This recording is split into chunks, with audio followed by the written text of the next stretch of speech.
What is going on, Clippers fans? Welcome to the post preseason game one Clippers hang. I'm Chuck Mockler, 1/3 of the Clips and Dip hosting triumvirate. Gonna invite the other dudes, see what they're doing. Will is in Japan. We'll see if he's hanging. Adam is working. I was just on the double dip, which was fun.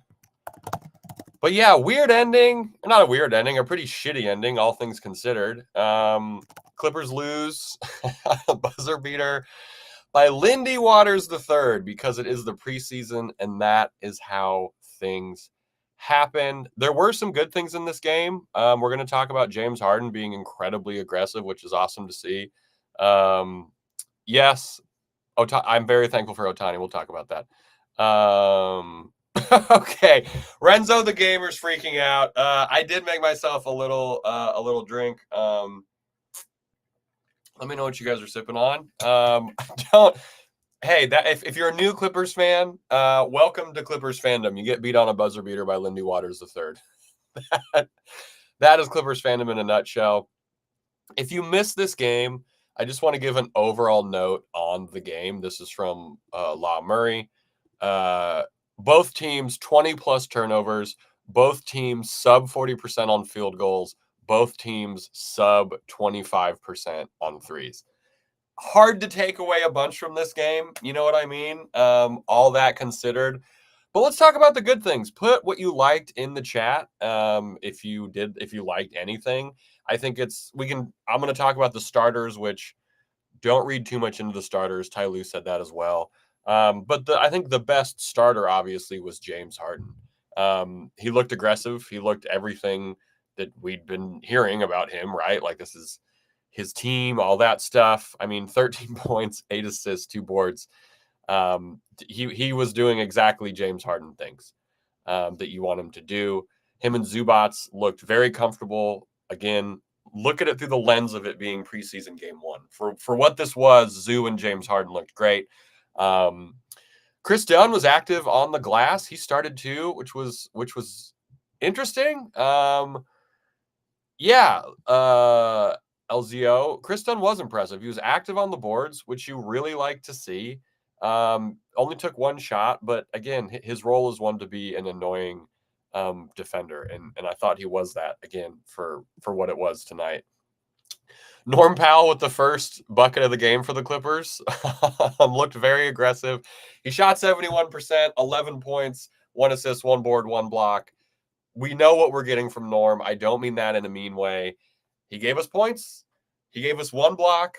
We'll see if his responsibility and what he's asked to do kind of grows as the preseason goes. He's talked about wanting to start. We have this very malleable starting lineup situation right now, which makes me kind of nervous, but we'll see, I guess. Derrick Jones Jr. started at the 4 tonight, which we might see. There was also a weird Kawhi update or quasi update. He gave a presser during the preseason game, which actually ties into kind of what I wanted to talk about with Derrick Jones Jr. So an inauspicious debut for Derrick Jones Jr. I don't mean that disrespectful. 0 for 3, early foul trouble. Tough to get things going in the preseason when you play, 15 guys or whatever it was for the Clippers, and it just wasn't clicking. He played the 4, which is interesting. He's small for a 4, so he's going to have to body up more on defense and play more physical on defense, which I'm worried about when there's a tight whistle. I just like if he gets in foul trouble there, like he did tonight, it just seems like that's something that's really going to negate his game as a whole. So teams are obviously going to try and play physical offense against him when he's playing the 4. Just something to watch. Zoo, great overall, good passes out of the short roll, played good defense, grabbed boards. Again, Zoo and Harden, we can really be psyched about. Renzo the gamer bringing up a good point. It just looked rough out there without Harden on the floor. Yeah, granted, Kawhi wasn't playing also, so Norm had to start. When Harden is off the floor, there's going to be issues with this Clippers team. Not even just preseason, regular season, postseason, in-season tournament. There's going to be an issue when James Harden is off the floor. Not that there wasn't before, right? But like, this is tough. Yes, nobody was able to get the ball inside when Harden was out the game, and Bones needs to get his muscles up. That is very true. Bones also held on to the ball a little too much, which I thought was a product of kind of Bones being Bones. And Kai Jones had a really bad game. He was not setting effective screens, which is how things like Bones having the ball in his hand too long happen. Kai was there athletically. Again, no one is doubting his athleticism. He had 2 dunks. A lot of his stuff came late. Early on against some of the better guys, I'm looking to Kai Jones to have a better game next game. I really hope he does. We got to talk about Terence Mann. He hasn't been mentioned in the chat yet. I had a tinge of surprise when I saw him not starting, if that makes sense. I was like, okay. No Mann in the starting lineup. I just thought it was interesting. That's going to change. He'll probably start the second game for all we know, but again, good activity on the boards. Only took 1 3. I talked about it. He passed up a 3, which I personally would have liked to see him take. I don't know about anyone else. It just felt like a shot where you're like, that's going to be a shot we want you to hit and take in the regular season. We would prefer that to happen. Let's talk about the young guys. We talked a little bit about Kobe Brown. Jordan Miller is absolutely a foul merchant. When Justin Russo tweeted this, I just said this on Clippers Talk. Justin Russo tweeted that Jordan Miller is like can make stuff happen kind of player. And the Clippers are going to need, there's going to be a lot of nights where the Clippers are going to need a guy to just like go make some shit happen. His defense needs to progress in camp to the point that he cannot be denied a shot with the main rotation, because he should be in the rotation, right? Like, for what this team needs, he has to get his defense up for this to happen. I'm acknowledging that as well, but I would like Jordan Miller to get a little bit better at defense so he can get in there and make some noise. I think you saw a pretty clear difference between what someone who's played a legitimate amount of NBA basketball in Amir Coffey, and to a lesser extent Kevin Porter Jr. look like compared to a guy like Jordan Miller. This is no disrespect to Jordan Miller. It's just a different game from the G League to where you're at now. So I hope he has a good camp going forward, because I don't think there's any Clippers fan who's like doesn't want Jordan Miller to get time.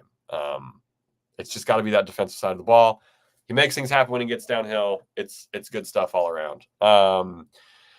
Kevin Porter Jr. looked super rusty, which isn't a surprise. I have no hot takes about Kevin Porter Jr.'s performance. He hasn't played at the NBA level in very long. He was 1 for 5. He was -11. The one shot he hit came off a spin move to the wrong side after a Zoo pick and roll. So the athletic ability is there. It's game 1. We'll see what happens with Kevin Porter Jr. I don't know. It was not a very good game, but I'm not holding that against him at the same time.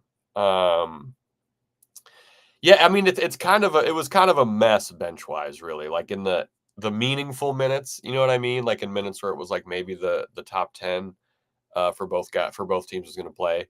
It was pretty rough. Everyone but Zoo and Harden was getting bullied physically.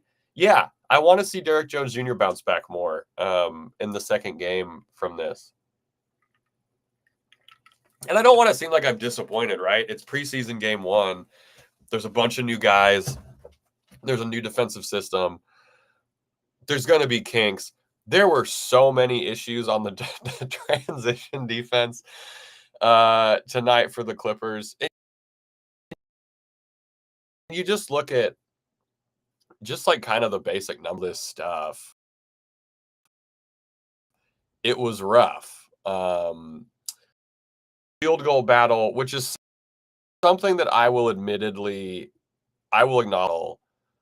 more than other people. I'm not actually, I don't know if that's true. I think I care about it a totally normal amount compared to other people, because Ty Lue has talked about this too. And the field goal battle just being incredibly useful, or not useful. Like, the Clippers have to win the field goal battles. to have any success this season.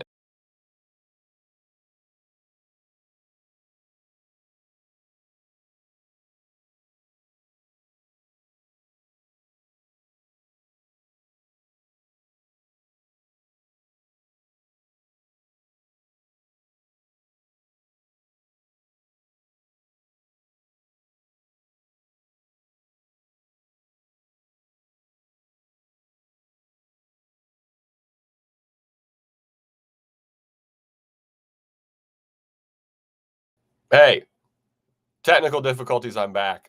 I have no idea where it cut out or where I left off. Anyway, I was rambling about the possession battle in this one. The Clippers lost the field goal attempt battle by 20, which is a lot. That is effectively an entire extra quarter of shots for the other team. The Clippers took 78. The Warriors took 98. So it's not good. That is not ideal. And you do this by having a shit ton of turnovers. And the turnovers in this game, it was brutal. 20 turnovers, just not at all what you need to see ever. I'm kind of like waffling between not caring because it's preseason game one and being a little curious. There's some trends that if they were started tonight will be concerning for the Clippers. There's nothing to be overly concerned on right now for the Clippers, but if these trends continue, the bad transition defense, fast break points 22-16, second chance points 19-10. Clippers are on the wrong side of all of these, obviously. I'm assuming you figured that. And again, you just not good process on the defensive end and not good process on the offensive end either. Even when the starters were in, the ball was moving okay, but it wasn't exactly flying around or anything like that. So I don't know. Again, seeds of bad trends, but nothing to be overtly concerned about. We did lose the 3-point battle by 13, which I just don't project winning many games if we're losing the field goal attempt battle by that much. Interesting. Okay. This person feels like I felt all the young guys were playing a little too team friendly. Yeah, I can see that. That's kind of where the Jordan Miller stuff comes in clutch, right? You get a guy who's just like kind of can just make stuff happen. I don't think Kevin Porter Jr. was playing team friendly. I don't mean that disrespectfully. He was taking shots. He's a young guy. I think everyone's kind of afraid to make mistakes. I think if you're a young guy and you come into camp and you see a guy like Amir Coffey not in that top 10, you maybe you're like, oh, well, I don't want to mess up. You know what I mean? Like I want to help with the team basketball, but then you get into this passivity. John Paul Manahan, hey, what's up, John? You haven't been in a stream in a minute. Hope you're doing great. Projected Canoes lineup.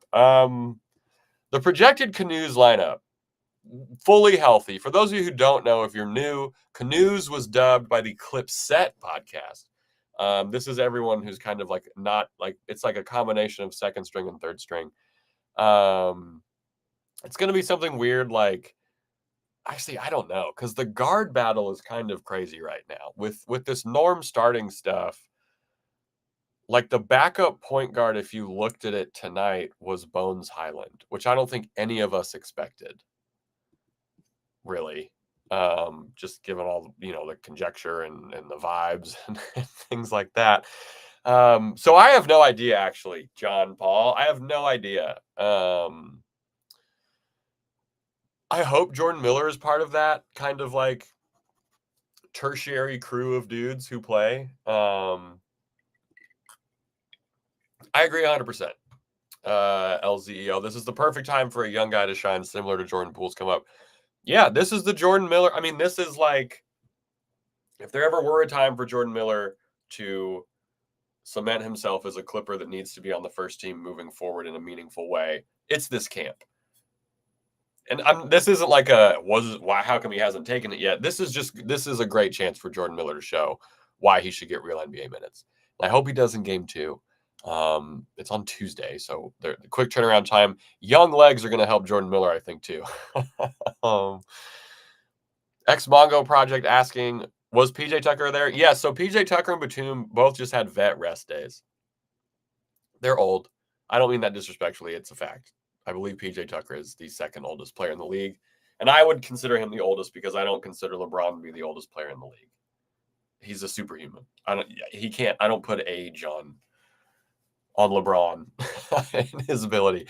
So for all intents and purposes, PJ Tucker is the oldest player in the league. He just got a vet day. Maybe he'll get, I don't know. We're going to need him, I guess, at the 4.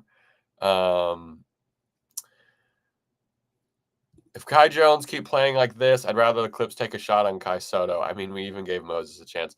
Kai is incredibly raw. I am bummed. So here's my thing. I am bummed out for Mo Bamba. Mo Bamba, if you missed kind of what was happening, Mo Bamba has a knee injury and is able to do defensive walkthroughs, but wasn't able to play. So I'm really bummed that Mo Bamba can't play because he was ahead of, for everything we were hearing from camp was that Mo Bamba was ahead of Kai Jones for that backup 5 spot. And if Kai Jones is the backup 5, we have issues because it was not very good. But again, it's game 1. I'm trying not to overreact. We're all excited that there's basketball back. Oscar Hernandez asks, who played best on the Clippers? And if you'll forgive me, I'm going to avert my eyes for 1 second and kill some time. Okay, good eye, Mookie. Oh! Hell yeah. Dodgers only down 1, baby.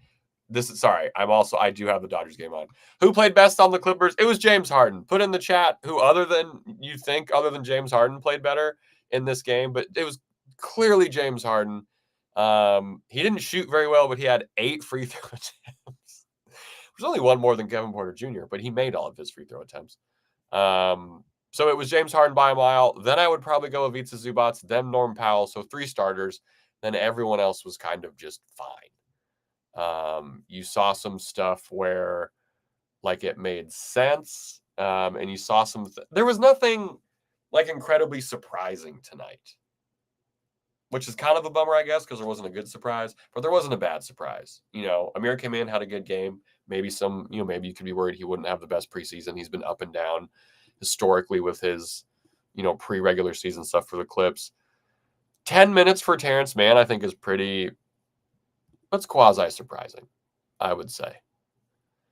I think he needs more minutes, but also he's the longest tenured Clipper, and maybe he just doesn't have as much that Ty Lue's worried about to work on in the starting lineup. I don't know.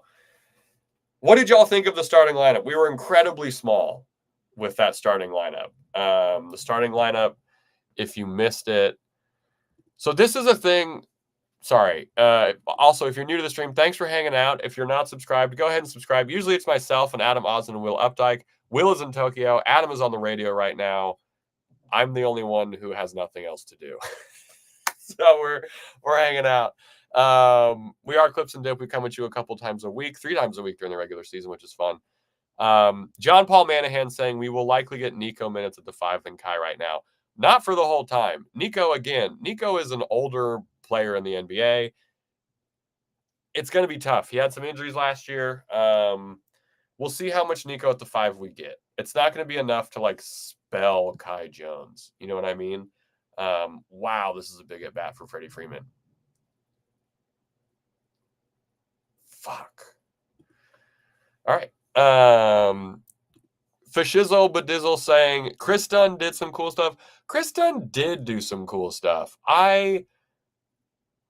He did Pat Bevish stuff, right? Other than the 4 turnovers, which were bad.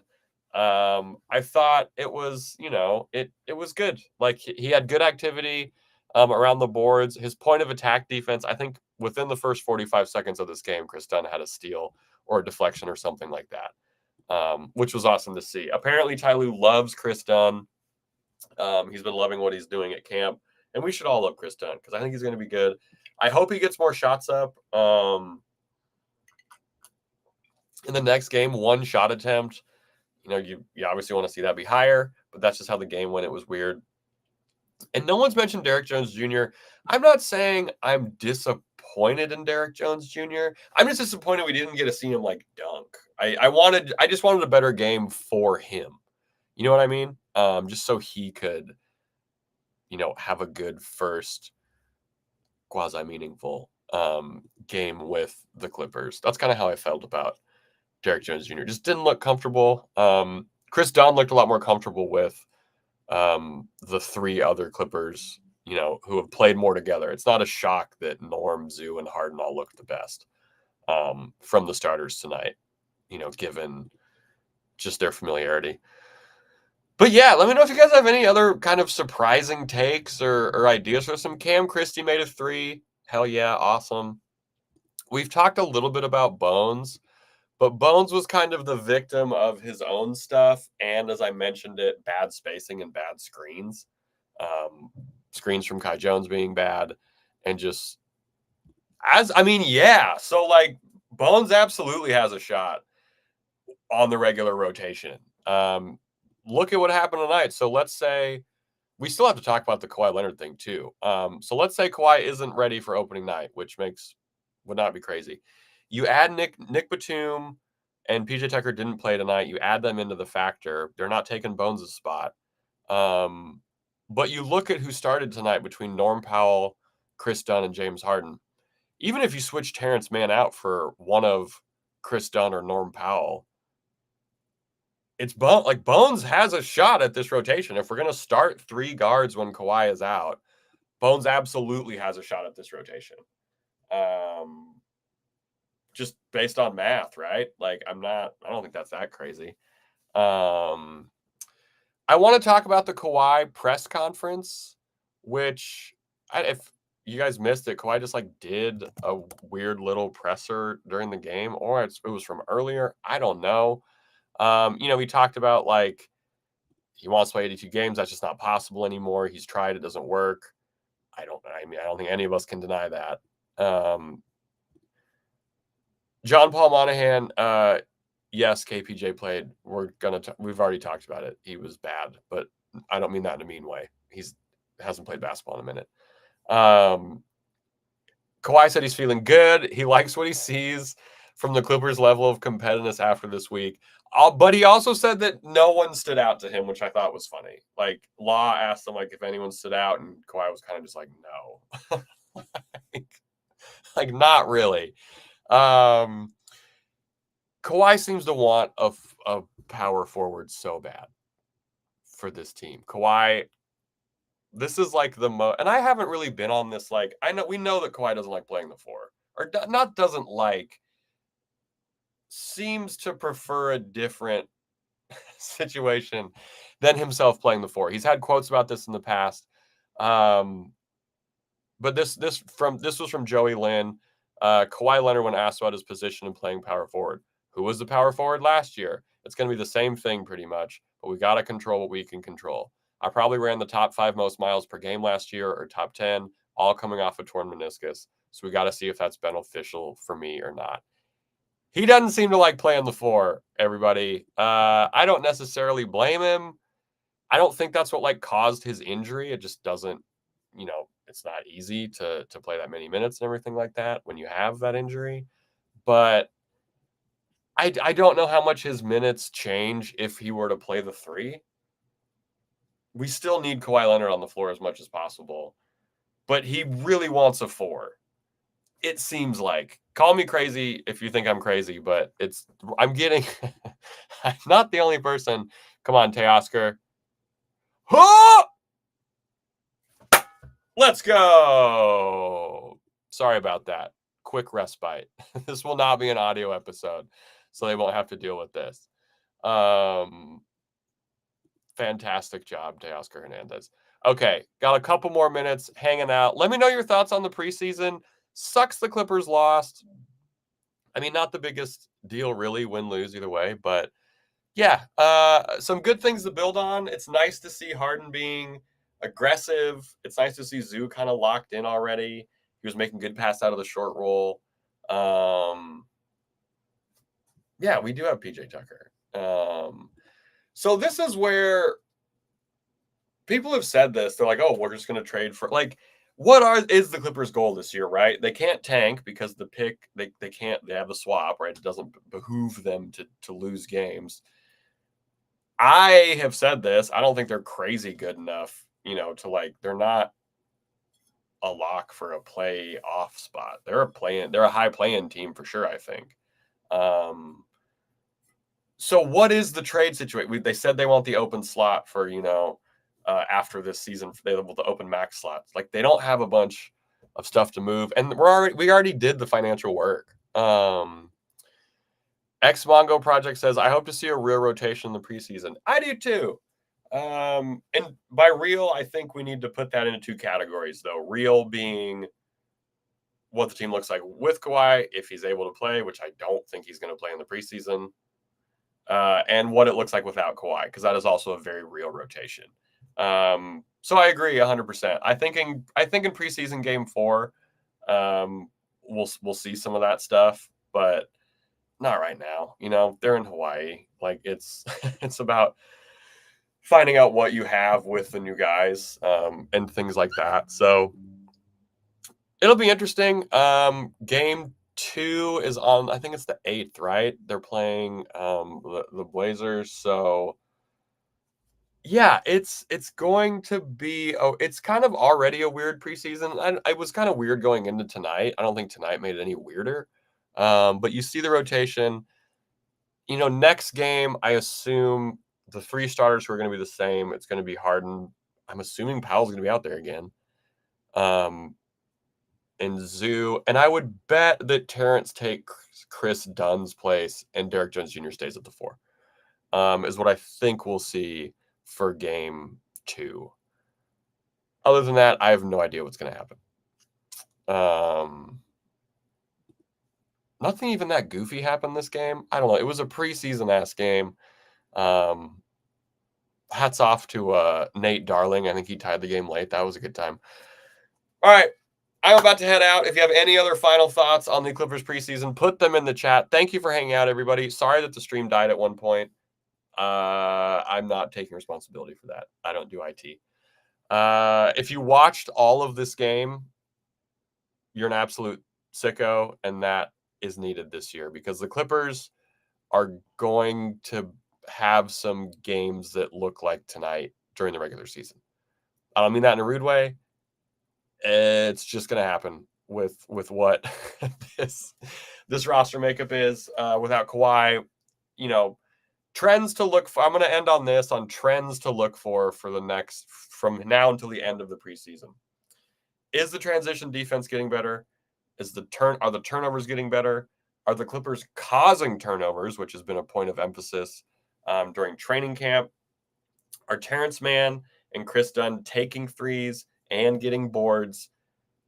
And this one, just for me, what the hell's going on with the backup 5? Those are the main things I would look at, as well as, can Jordan Miller's defense excel enough in these next couple days of practice and games to get, real time? What is Kevin Porter Jr. going to look like in game 2? And I think that's about it. Look at the transitions. If you're only going to be box score watching in the preseason, which is totally acceptable, look at the difference in field goal attempts, look at the difference in turnovers, and look at the difference in offensive rebounds. And let's hope that those trend up. Thank you for hanging out. We will be back, I think, with 2/3 of the crew, probably Monday or something like that. Will's in Japan. If you're in Japan and you see Will, tell him what's up. If you're subscribing, thank you so much. If you're not subscribing, hit the button. Usually there's 2 other people who know more about the Clippers than I do. But I bring the humor and the lightness.